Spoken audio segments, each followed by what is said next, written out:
নবম শ্রেণীর গণিত ষান্মাসিক সামষ্টিক মূল্যায়নের নমুনা প্রশ্ন আমরা দেখব।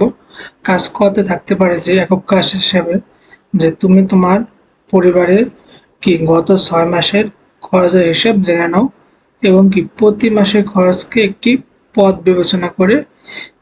বিবেচনা করা সম্ভব হলে একটি ধারায় রূপান্তর করো। প্রতি মাসের খরচকে কি একটা পদ ধারার অঙ্ক, ঠিক আছে, একক কাজ হিসেবে থাকতে পারে। তারপর নিচের সমস্যাগুলোর সমাধানের চেষ্টা করো। 1 নম্বর থাকতে পারে যে ধারা তৈরি করা সম্ভব হয়েছে কি হলে কোন ধরনের ধারা পেয়েছো তা ব্যাখ্যা করো। তারপর 2 নম্বর থাকতে পারে যে ধারার সমষ্টিকে একটি সমীকরণের মাধ্যমে প্রকাশ করো। 3 নম্বর থাকতে পারে যে পরবর্তী 6 মাসে সম্ভাব্য মোট কত খরচ হতে পারে তা নির্ণয় করো। কয় মাস? 6 মাস। 6 মাসের সম্ভাব্য খরচ কি মোট সম্ভাব্য খরচ নির্ণয় করো। এবং 4 নম্বর থাকতে পারে যে পরিবারের মাসিক বা বার্ষিক খরচ সম্পর্কে তোমার মতামত লেখো। এরকম ভাবে একটা ধারার একক কাজ থাকতে পারে। আর কাজ খতে থাকতে পারে দলগত কাজ, যে দলগত কাজ হিসেবে থাকতে পারে যে শিক্ষক বিভিন্ন খেলার নাম ছোট ছোট কাগজে লিখে ভাঁজ করে 2টি বক্সে এ ও বি বক্সে কি রাখবেন। প্রতি বক্সে কমপক্ষে 5টি খেলার নাম থাকবে। 2টা বাক্স থাকবে, ঠিক আছে। বাক্স 2টায় কি 5টি করে খেলার নাম শিক্ষক রাখবেন।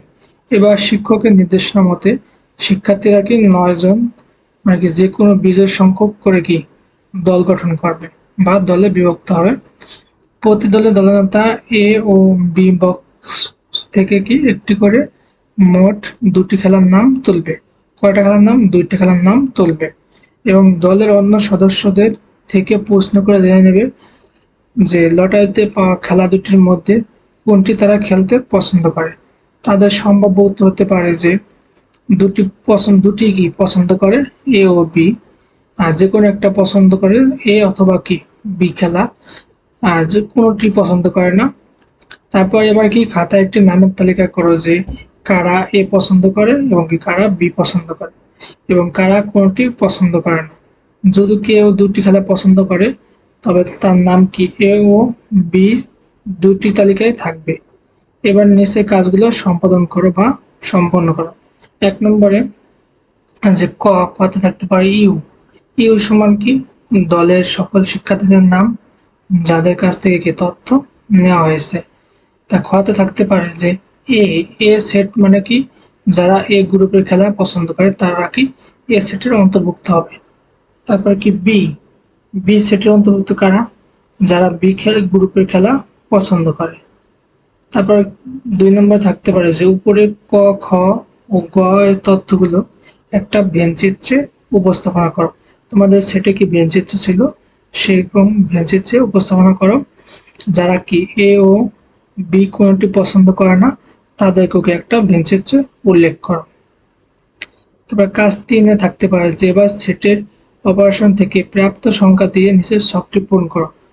নাম্বার অফ এ এর উপাদান সংখ্যা কয়টি, তারপর নাম্বার অফ বি বির উপাদান সংখ্যা কয়টি, তারপর কি number of A intersection B A intersection B বের করবা, তারপর এর উপাদান সংখ্যা কয়টি হয় সেটা লিখবা। তারপর number of A union B, ঠিক আছে, তার নাম্বার অফ ইউর উপাদান সংখ্যা কয়টা আছে। তারপরে কি নাম্বার অফ এ প্রাইম বা এ পূরক, এ সিতে কি পূরক বোঝায়, তাহলে এ পূরক বলতে হচ্ছে কি এর পাওয়ার সি মানে কি যে ইউ মাইনাস কি এ, এটা প্রাইম দ্বারা প্রকাশ করতে পারে যা দিয়ে হোক। এ প্রাইম থাকতে পারে যে এ প্রাইম সমান কি ইউ মাইনাস এ। একইভাবে নাম্বার অফ কি বি পূরক বলতে হলো ইউ মাইনাস কি বি, ঠিক আছে। তারপর number of A union B ব্র্যাকেটে কি পূরক মানে কি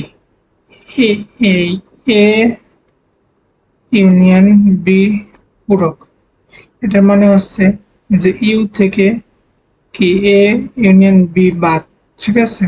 এ ইউনিয়ন বি মান বের করবো এবং সেটা কি ইউ থেকে বাদ। তারপর কি number of A intersection B পূরক মানে কি ইউ থেকে এ ইন্টারসেকশন বি বাদ, এরকম ভাবে থাকতে পারে। তারপর 4 নম্বর থাকতে পারে যে নিচের সমীকরণগুলোর সত্যতা যাচাই করো। ক নম্বর কি সূত্র, ঠিক আছে, number of A union B সমান number of A plus number of B minus number of A intersection B. তারপরে খ নম্বর থাকতে পারে, এটা দলগত কাজ, যে তোমাদেরকে এক এক দলে একটা দিতে পারে, যে কোনো একটা, যে অথবা কি সবগুলো দিতে পারে, যে number of A union B সমান number of A plus number of A পূরক। তারপরে গ নম্বরে number of A by B মানে কি, এর থেকে কি বি উপাদানগুলো কি বাদ হবে, ঠিক আছে, মানে এ বিয়োগ বি সমান কত, number of A minus number of A union B. একইভাবে ঘতে থাকতে পারে যে নাম্বার অফ এ পূরক ইন্টারসেকশন বি পূরক সমান কি, number of U minus number of A union B. তারপর কাজ গতে থাকতে পারে একক কাজ হিসেবে, যে দিনাজপুর ও রংপুরে 3 ও 4 মাত্রায় কি ভূমিকম্প হয়, দিনাজপুর অপেক্ষা কি নীলফামারীতে 10 গুণ শক্তিশালী ভূমিকম্প হয়। এক নম্বর থাকতে পারে যে দিনাজপুরে 100 কিলোমিটার জুড়ে সর্বোচ্চ তীব্রতা কত মাইক্রোন, ঠিক আছে। 2 নম্বরে যে নীলফামারীতে ভূমিকম্পের মাত্রা রিক্টার স্কেলে কত তা নির্ণয় করো। তারপর 3 নম্বর থাকতে পারে যে দিনাজপুর ও রংপুরে ভূমিকম্পের শক্তির তুলনা করো। এটা হচ্ছে লগের অঙ্ক, ঠিক আছে, ডেসিবেলের। আর 4 নম্বর থাকতে পারে যে যদি নীলফামারীতে ভূমিকম্পের উৎপত্তিস্থল থেকে চতুর্দিকে 100 কিলোমিটার এলাকা জুড়ে সর্বোচ্চ তীব্রতা কত 1 মাইক্রোন হতো, তাহলে কি নীলফামারী কি দিনাজপুর অপেক্ষা বেশি ক্ষতিগ্রস্ত হতো, তা নির্ণয় করবে একটা প্রতিবেদন লেখো এ সম্পর্কে। তারপর কাজ ঘতে থাকতে পারে দলগত কাজ হিসেবে থাকতে পারে যে শিক্ষক নবম শ্রেণীর সকল শিক্ষার্থীদের একটি কি এক চলক বিশিষ্ট কি এক ঘাত রাশি, দ্বিঘাত রাশি এবং কি ত্রিঘাত রাশি সম্পর্কে আলোচনা করলেন। তারপর তোমাদের দলের সকলের আলোচনার মাধ্যমে নিচের কাজগুলো সম্পন্ন করা। 1 নম্বর থাকতে পারে যে জোড়ায় আলোচনা করে একটি এক ঘাত বা 5টি বা 10টি থাকতে পারে এবং কি একটি দ্বিঘাত ও একটি ত্রিঘাত বহুপদী রাশি গঠন করো। 2 নম্বর থাকতে পারে যে দ্বিঘাত ও ত্রিঘাত রাশি দুটির গুণফল নির্ণয় করো এবং দ্বিঘাত রাশিটিকে উৎপাদক বিশ্লেষণ করো। বহুপদী অধ্যায় থেকে এরকম থাকতে পারে। তারপর 3 নম্বরে যে দীর্ঘ ভাগ পদ্ধতিতে ত্রিঘাত রাশিটিকে এক ঘাত রাশি দ্বারা ভাগ করো এবং ভাগশেষ উপপাদ্য ব্যবহার করে উক্ত ভাগশেষের সত্যতা যাচাই করো। তারপর 4 নম্বর থাকতে পারে যে সারণী আকারে ত্রিঘাত ও দ্বিঘাত রাশি দুটির যোগফল ও বিয়োগফল নির্ণয় করো। তার 5 নম্বর থাকতে পারে যে দ্বিঘাত ও ত্রিঘাত রাশি দুটি ব্যবহার করে মূলদ ভগ্নাংশ গঠন করো এবং প্রকৃত ও অপ্রকৃত ভগ্নাংশ চিহ্নিত করো। তারপর 6 নম্বর থাকতে পারে যে অপ্রকৃত ভগ্নাংশটিকে আংশিক ভগ্নাংশে প্রকাশ করো, ঠিক আছে।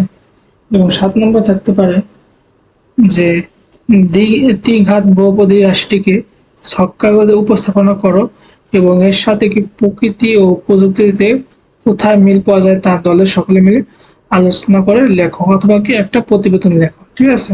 কোথায় মিল পাওয়া যায় তা সকলে মিলে একটা প্রতিবেদন আকারে লেখো। এরকম ভাবে একটা নমুনা প্রশ্ন থাকতে পারে তোমাদের।